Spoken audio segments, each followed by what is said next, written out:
Hello everyone, स्वागत है आप सभी का अनअकैडमी के let's crack UPSC CSE Hindi channel पर। साथियों, आप सभी को पता है कि प्रारंभिक परीक्षा 2025 के लिए समाप्त हो गई है और 2025 के लिए ही मेंस की तैयारी अब शुरू हो चुकी है। सवाल यह है कि क्या इस बार आपका प्रीलिम्स हुआ है?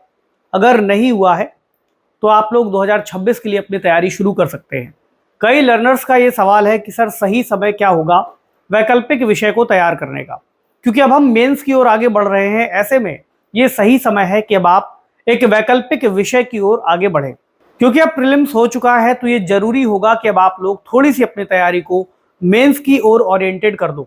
इसके दो फायदे हैं। पहला तो ये कि वो लर्नर्स जो 2026, 27 या 28 के लिए तैयारी कर रहे हैं उनके पास एक मौका है कि अगले 3 महीनों के अंदर आपके पास मेंस के 2025 के प्रश्न पत्र भी आ जाएंगे। और साथ ही साथ अभी आपके पास एक लंबा समय है जिसमें आप जीएस के साथ साथ ऑप्शनल का भी अपना सेगमेंट पूरा कर सकते हो। अब एक और सवाल आपके मन में होगा कि सर ये बताइए, एक सही ऑप्शनल विषय का चयन कैसे करें? मेरे पास पिछले कई वर्षों में ये सवाल कई बार आया है। एक अभ्यर्थी जो अपनी तैयारी कर रहा है, जो जीएस पढ़ रहा है, वो वैकल्पिक विषय का चयन कैसे करे? वो कौन से पैरामीटर हो सकते हैं जिसके तहत कोई लर्नर किसी वैकल्पिक विषय को चूज कर सकता है? क्या इसमें हमें हमारे बैकग्राउंड को ध्यान में रखना चाहिए?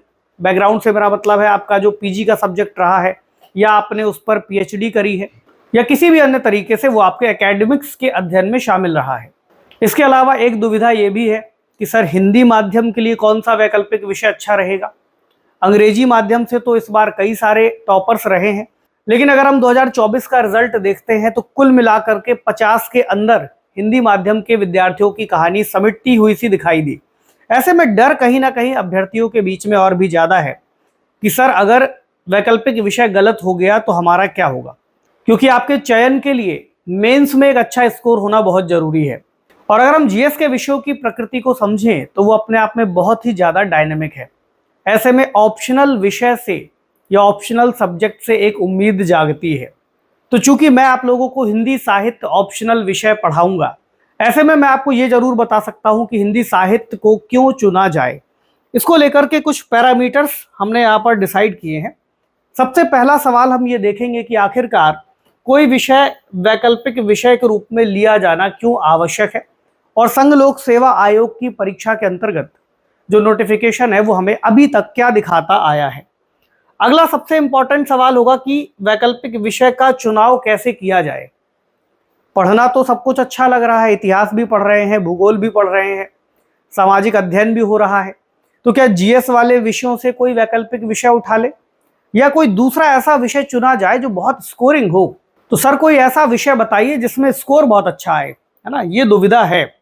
अगली एक उम्मीद हो सकती है कि हिंदी साहित्य ही क्यों बेहतर है। अगर मैं इस विषय की बात कर रहा हूं तो एक तो बात ये हो सकती है कि भाई मुझे पढ़ाना है, आपको पढ़ना है, इसलिए मैं कह दूंगा कि भाई ये विषय बेहतर है। लेकिन ऐसा नहीं है, कुछ और भी पैमानों पर हम इसका थोड़ा सा विश्लेषण करेंगे कि आखिरकार हिंदी साहित्य क्यों लिया जाना चाहिए या क्यों लिया जा सकता है। उसके बाद चर्चा होगी पाठ्यक्रम पर कि आखिरकार इसका सिलेबस क्या है, कितना बड़ा है, ठीक, और देखेंगे कि तैयारी कैसे करनी चाहिए। तो मैंने इन दो विषयों को थोड़ा सा अलग तरीके से डिसाइड किया है। इन पर हम एक अगला सेशन करेंगे जो कि काफी लॉन्ग होगा, ठीक है? तो आप इस सेशन को एज ए स्टार्टिंग क्लास भी मान सकते हो जो आपको यूट्यूब पर ही मिलने वाली है। तो चलिए इस बात को समझने के लिए आगे बढ़ते हैं और समझते हैं कि आखिरकार यूपीएससी का सिलेबस क्या है। तो जब हम सिलेबस को देखेंगे तो हमें आइडिया लगेगा कि आखिरकार वैकल्पिक विषय का महत्व यहाँ पर कितना होगा। तो शुरुआत करते हैं यूपीएससी के पूरे स्ट्रक्चर से, क्या यूपीएससी की सिविल सेवा परीक्षा के स्ट्रक्चर से। तो यहाँ पर आपको सबसे पहले मिलेगा पहला गेट, जिसे हम कहते हैं प्रारंभिक परीक्षा। जैसा कि इस बार 25 मई को आपकी परीक्षा थी और अगले साल के लिए भी कैलेंडर आ चुका है, ठीक है? उसको डाउनलोड करिएगा और उसके अकॉर्डिंग अपनी तैयारी को आगे बढ़ाइए।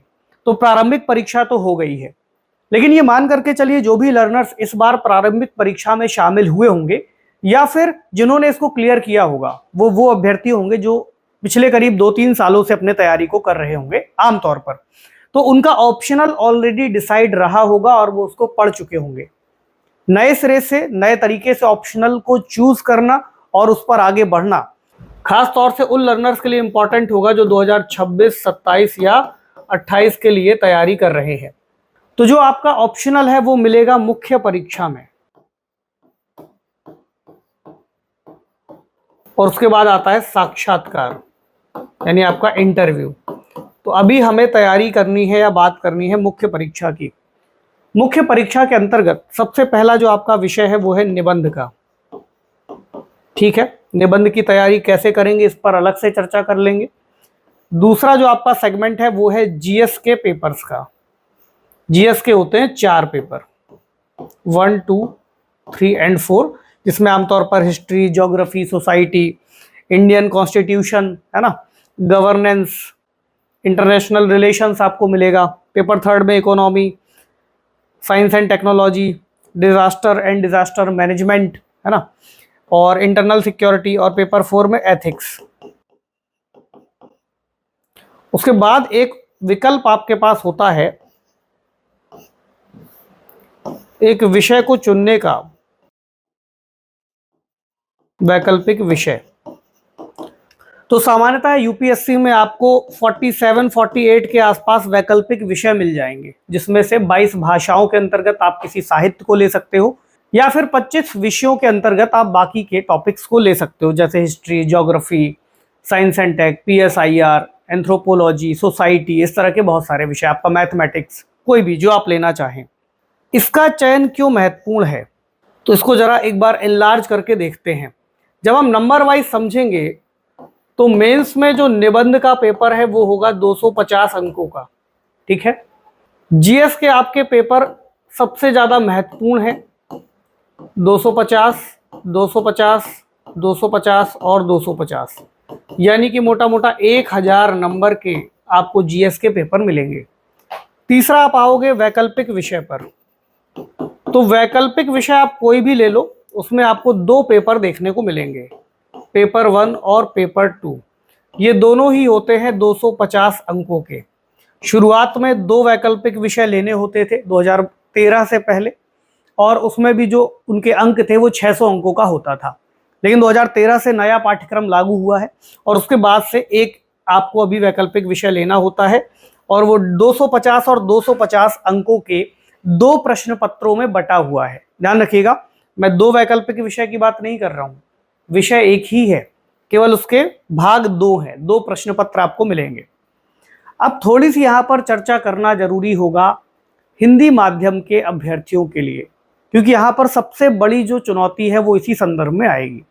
कई सारे लर्नर्स ऐसे हैं जो पिछले साल के मार्कशीट्स को उठा करके देखते हैं, टॉपर्स के इंटरव्यूज देखते हैं, और उनके द्वारा लिए गए वैकल्पिक विषय को सोचते हैं। किसी भी वैकल्पिक विषय को चुनते समय इस बात का विशेष ध्यान रखें कि अगर आप किसी टॉपर से उसको कंपेयर कर रहे हो तो उसका माध्यम जरूर देखो।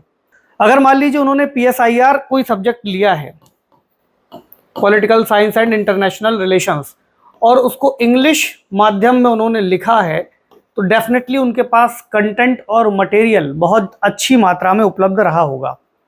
लेकिन वहीं अगर आप इसे हिंदी माध्यम में लेते हो तो आपके साथ समस्या हो सकती है कुछ बेहतर न्यूज़पेपर्स के लैक की, क्योंकि अच्छा जो कंटेंट है वो आमतौर पर इंग्लिश न्यूज़पेपर्स में आता है। ठीक है, for example Indian Express, for example Hindu, Mint, down to earth. ठीक है, ये कुछ इंपॉर्टेंट सोर्सेस हैं जहां पर आपको इंग्लिश में अच्छा कंटेंट मिल जाएगा। लेकिन अगर आप हिंदी माध्यम से हैं और कोई हिंदी न्यूज़पेपर को फॉलो कर रहे हैं तो इसकी बहुत ज़्यादा संभावना है कि उस न्यूज़पेपर में या तो कंटेंट बहुत कम है या तो अधूरा है ना, उतना डीप में नहीं गए हैं आपके इकोनॉमी वाले टॉपिक्स पर, आपके सोसाइटी वाले टॉपिक्स पर, आपके कॉन्स्टिट्यूशन वाले टॉपिक पर, पॉलिटी वाले टॉपिक्स पर, साइंस टेक के टॉपिक पर, एनवायरमेंट के टॉपिक्स पर, क्योंकि यहाँ पर पॉलिटिकल डिबेट ज़्यादा है और वो भी आपके एग्जाम के पॉइंट ऑफ व्यू से इंपॉर्टेंट नहीं है। तो बहुत ध्यान रखिएगा कि ऐसा कोई भी सब्जेक्ट जो आप केवल इस बेस पर ले रहे हैं कि किसी टॉपर के अच्छे अंक आए थे, ये जरूर देख लीजिएगा कि उसका माध्यम क्या है। क्योंकि हिंदी माध्यम के लर्नर्स को कई तरीके से खामियाजा उठाना पड़ रहा है, और ये ना केवल बताने की बात है बल्कि आपको रिजल्ट में भी दिख रहा है। 1000 से ज़्यादा सीट्स अवेलेबल हैं। 1000 से ज़्यादा यूपीएससी सिविल सेवा परीक्षा में सीट्स हैं। चयन 50 के अंदर हो रहा है, जितना मेरी जानकारी में। उससे ज़्यादा हुआ हो तो मुझे नहीं पता, मेरी जानकारी में है 2024 के लिए लगभग 50 के अंदर ही हिंदी माध्यम के चयन रहे। अब समस्या ये है, इतना बड़ा अंतर क्यों देखने को मिल रहा है? शुरुआत में जब तक 2 वैकल्पिक विषय यूपीएससी में थे और जीएस का वेटेज कम था, तब तक हिंदी माध्यम के अभ्यर्थी काफ़ी ज़्यादा बढ़त या एक हद तक इस गैप को पाट लेते थे। जब से सिलेबस में जीएस का वेटेज बढ़ा है, कितना हो गया, 1000 अंकों का, और वैकल्पिक विषय बचा है केवल 1, इसके बाद से जो लर्नर्स हैं उनको काफ़ी ज़्यादा समस्याएं देखने को मिलती हैं, विशेष रूप से हिंदी माध्यम के। मैं ये बात क्यों कह रहा हूं, थोड़ा सा इसको तार्किक तरीके से आप समझिए। अंग्रेजी माध्यम में मूलतः पेपर बनाया जाता है, बनाया जाएगा तो अंग्रेजी माध्यम में बनाया जाएगा, फिर उसको हिंदी में ट्रांसलेट किया जाएगा। अब बहुत सारे ऐसे विद्यार्थी हो सकते हैं जिन्होंने हिंदी माध्यम में अपना पेपर लिखा। संभावना बहुत ज़्यादा है कि जिसने आपकी कॉपी चेक करी वो जरूरी नहीं हिंदी से इतना सहज था। अगर सहज था तो अंक मिल रहे हैं, अगर सहज ना हुआ, है ना, तब आपके अंकों में गिरावट आ सकती है। क्यों आ सकती है? क्योंकि जरूरी नहीं कि आपने जो अभिव्यक्ति की हो, आपने जिस बात को जितनी गहराई से लिखा हो, उसका मर्म उतनी ही गहराई से अगले व्यक्ति तक कन्वे हुआ हो। इंग्लिश में इस बात की सुविधा ज़्यादा है कि ज़्यादातर एग्जामिनर इंग्लिश में ही कॉपी चेक कर रहे हैं, लेकिन आपके सामने एक बाउंड्री ये है कि इस बात को आप तय नहीं कर सकते, है ना। तो अच्छा रास्ता क्या है, सेफ रास्ता क्या है, कि बजाय इस पर जाने के कि कौन टीचर चेक करेंगे, कौन प्रोफेसर चेक करेंगे, कौन नहीं करेंगे, हमारे हाथ की चीज़ नहीं है। तो हमें एक सेफ जोन तक पहुंचने के लिए ये ध्यान में रखना होगा कि हम जिस भी वैकल्पिक विषय को चुने वो कम से कम ऐसा विषय हो जिसके अंदर अंक ठीक तरह से आते हों, ठीक है, और वो सुरक्षित भी हो। अंक अच्छे मिले, सुरक्षित हो। तीसरा मैं कहूंगा कि इस वैकल्पिक विषय पर आपको अध्ययन सामग्री उपलब्ध हो।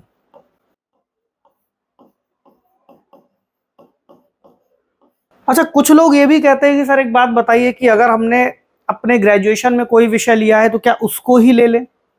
इसमें कोई समस्या नहीं है अगर आप ग्रेजुएशन वाला विषय लेना चाहते हैं, लेकिन अभी भी वही बात है, जैसे मान लो आप इंजीनियरिंग बैकग्राउंड से हो और आपने वैसा कोई सब्जेक्ट ले लिया, तो कई बार तो ये भी देखने को मिलता है कि उन लर्नर्स के या उन अभ्यर्थियों के अंक और भी कम आए, 200 से 250 के अंदर ही सिमट गए।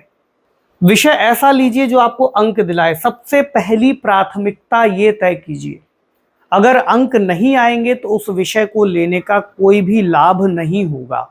अंक आए हैं या नहीं आए हैं सर, ये पता कैसे चलेगा?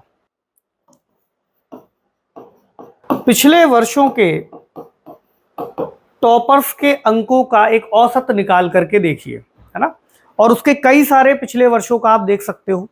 दूसरी एक बात इसमें यह भी आएगी कि जिस टॉपर का आप अंक निकाल रहे हो, जैसा मैंने अभी पीछे बताया, उसका माध्यम जरूर देखिएगा। दूसरा एक और सवाल है, सर एक बात बताइए कि अगर जीएस वाले विषय हम ले लेंगे तो जीएस वाला विषय लेकर के थोड़ा जीएस में भी फायदा मिल जाएगा और साथ के साथ में हमारा ऑप्शनल भी तैयार हो जाएगा। फॉर एग्जाम्पल आप इतिहास ले सकते हो, इतिहास अच्छा विषय है। सामाजिक विज्ञान ले सकते हो, है ना।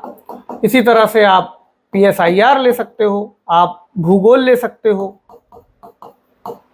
ठीक है, ले लीजिए, कोई दिक्कत नहीं है इसको लेने में। फिर वही वाली बात है कि क्या आपका एक्सप्रेशन इतिहास जैसे विषय में, राजनीति विज्ञान जैसे विषय में, भूगोल जैसे विषय में इतना बेहतर हो पा रहा है। दूसरी एक और बात जो आपको ध्यान में रखनी है, मैं इतिहास को तो फिर भी एक सामान्य विषय के रूप में देख रहा हूं, उसमें बहुत ज़्यादा अपग्रेड की आवश्यकता नहीं है। इस तरह के 2 विषयों में या और भी विषय हो सकते हैं, पॉलिटी हो सकता है, या अगर हमने उसे पीएसआईआर कह दिया है तो ठीक है, कोई अन्य विषय इकोनॉमी हो सकता है। इन विषयों को करंट अफेयर से अपग्रेड करने की लगातार आवश्यकता पड़ती है। ऐसे में जरूरी नहीं कि विषय जीएस में हेल्प कर रहा है तो चलो जीएस में तो हेल्प कर गया, लेकिन वैकल्पिक विषय में 50 नंबर आपके कम आ गए, अब आप क्या करोगे? ये तो बहुत बड़ा नुकसान है। 50 से 100 अंकों का नुकसान यूपीएससी में बहुत बड़ा है। ऐसा मैं क्यों कह रहा हूं? क्योंकि अगर आप टॉपर के अंक और सबसे अंतिम पायदान पर आए हुए किसी अभ्यर्थी के अंक देखोगे तो उसमें बहुत बड़ा अंतर नहीं है। 100 से 125 अंकों का ही अंतर मिलेगा आपको ज़्यादा से ज़्यादा, जो टॉपर है और जो लास्ट में है।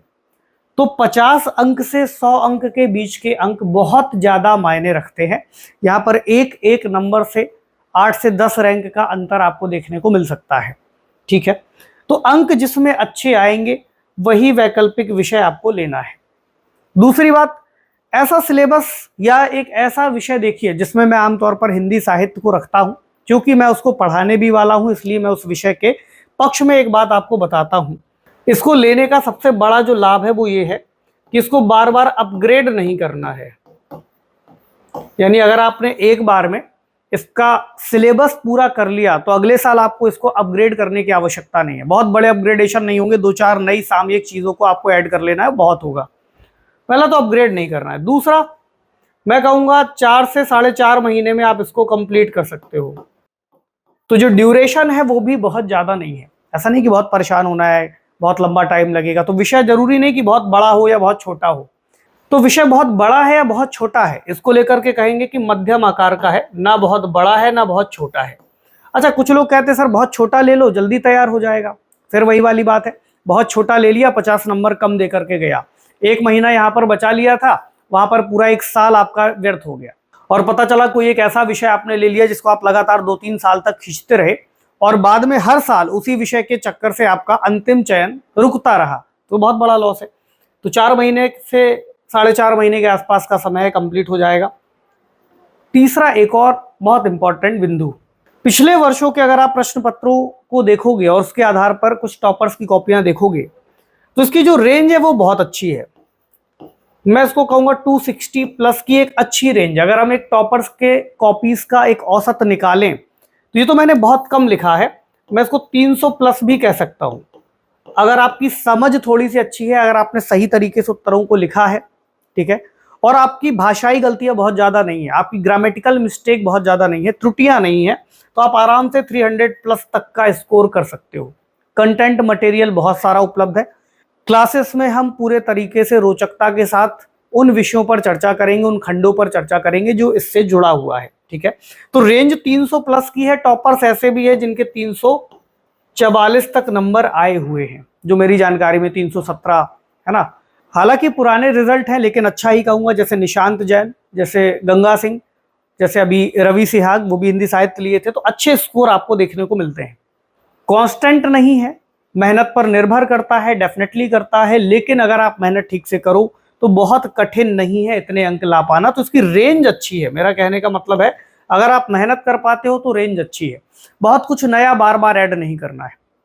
अच्छा, एक और चीज हो सकती है कि सर हम इस विषय को क्यों ना लें। मैंने ये तो बता दिया क्यों ले लें, एक बिंदु ये भी उठा लीजिए कि क्यों ना लें या किसको इस विषय को नहीं लेना चाहिए। सबसे पहली बात यह है कि अगर आप हिंदी लिखने में व्याकरण की बहुत ज्यादा अशुद्धियां करते हैं, यानी कि हर दूसरे वाक्य में एक अशुद्धि आपसे होती है, कहीं आप बिंदी नहीं लगा पाते, कहीं मात्रा नहीं लगा पाते, तो फिर भी ठीक है। अगर आपके शब्दों की वर्तनी बहुत गलत है तो थोड़ा सा सोच करके लीजिएगा, क्योंकि इसमें आपको अगर शब्द या आपकी वर्तनी गलत है तो उसका नेगेटिव इंपैक्ट पड़ सकता है या इसका नुकसान उठाना पड़ सकता है। दूसरा, अगर आपको साहित्य पढ़ने में अरुचि है, जैसे इसमें बहुत सारी कहानियां हैं, उपन्यास हैं, नाटक हैं, बहुत सारी अवधारणाएं हैं, अगर आपको साहित्य पढ़ने में अरुचि है तो आप थोड़ा सा इससे बचिए, क्योंकि फिर आप उतनी डीप में जाकर के पढ़ नहीं पाएंगे। देखिए, साहित्य का बेसिकली मतलब क्या है? साहित्य उसी समाज का आईना है जिसमें आप रहते हैं। तो साहित्य में लगभग लोग कहते हैं कि सर 22 रचनाएं हैं इसमें जो आपको पढ़नी है, तो 22 रचनाएं पूरी नहीं पढ़नी है, और बहुत सारी रचनाएं तो ऐसी हैं जो 8-10 पेज में ही समिट जाती हैं, 3-3, 4-4, 5-5 पेज में समिट जाती है। थोड़ा बहुत पढ़ लोगे काम चल जाएगा। जैसे कुछ लोग कहते हैं सर इसमें रटना बहुत ज्यादा है, कि आपको बहुत सारे दोहे याद हो, बहुत सारी पंक्तियां याद हो। पूरी नहीं भी याद हो तो काम चल जाएगा, पूरी नहीं भी याद होगी तो काम चल जाएगा। शुरू की 2-3 लाइनें याद कर लोगे, उसमें भी ये पता चल जाएगा कि आपने मूल कंटेक्स्ट को पढ़ा हुआ है या मूल टेक्स्ट बुक को पढ़ा हुआ है। ठीक है, तो उन बच्चों को थोड़ा सा बचना चाहिए जो साहित्य को पढ़ने में अरुचि दिखाते हैं। मुझे नहीं लगता कि बहुत ज्यादा लोग ऐसे होंगे जो साहित्य पढ़ने में जिनको मजा ना आए। कोई कहानी है ना, कोई नाटक है, कोई उपन्यास है, तो आपकी भी भावनाओं को वो झकझोरेगा, क्योंकि आप भी समाज से ही आते हैं। तो सामाजिक भाव इसके अंतर्गत सीखने का मौका मिलता है। आप चूंकि एक विषय के साथ आगे बढ़ोगे, ऐसे में उस विषय के साथ आपकी जो भाषाई शुद्धता है वो भी बढ़ेगी, जिसका लाभ आपको निबंध जैसे विषय में भी होगा, जहां पर आप कोई ना कोई उद्धरण को कोट कर सकते हो, किसी कवि की कोई बात बता सकते हो, और यही चीज आपको इंटरव्यू में भी हेल्प कर सकती है। ठीक है, तो ये कुछ फायदे हैं जो आप हिंदी साहित्य को ले सकते हो, और किसको नहीं लेना है मैंने बता दिया है। तो अगला सवाल ये बचता है कि सर इसके सिलेबस में क्या क्या लिखा हुआ है। इस पर हम एक अगला सेशन लेंगे। आप में से जो भी अभ्यर्थी हिंदी साहित्य को वैकल्पिक विषय के रूप में लेना चाहते हैं या थोड़ा बहुत भी कंफ्यूजन में है, वो अगले क्लास को जरूर देखिए। और मुझे लगता है कि आज के इस डिस्कशन से आपके कुछ संशय दूर हुए होंगे। इसके बाद भी अगर आपके पास कोई भी इससे जुड़ा हुआ सवाल है या इसको लेने को लेकर के कोई दुविधा है, तो आप मुझसे टेलीग्राम चैनल पर जुड़ सकते हैं, जिसका लिंक आपको कमेंट सेक्शन में दे दिया जाएगा। ठीक है, तो कोई भी दुविधा हो डेफिनेटली आप मुझसे जुड़िए, और अगले एक सेशन में मैं इसके सिलेबस पर भी चर्चा करूंगा। तो आपको सेशन कैसा लगा? अगर आप हिंदी साहित्य लेना चाहते हैं तो कमेंट सेक्शन में यस लिखिए और अपनी जानकारी शेयर कर दीजिए। Thank you so much.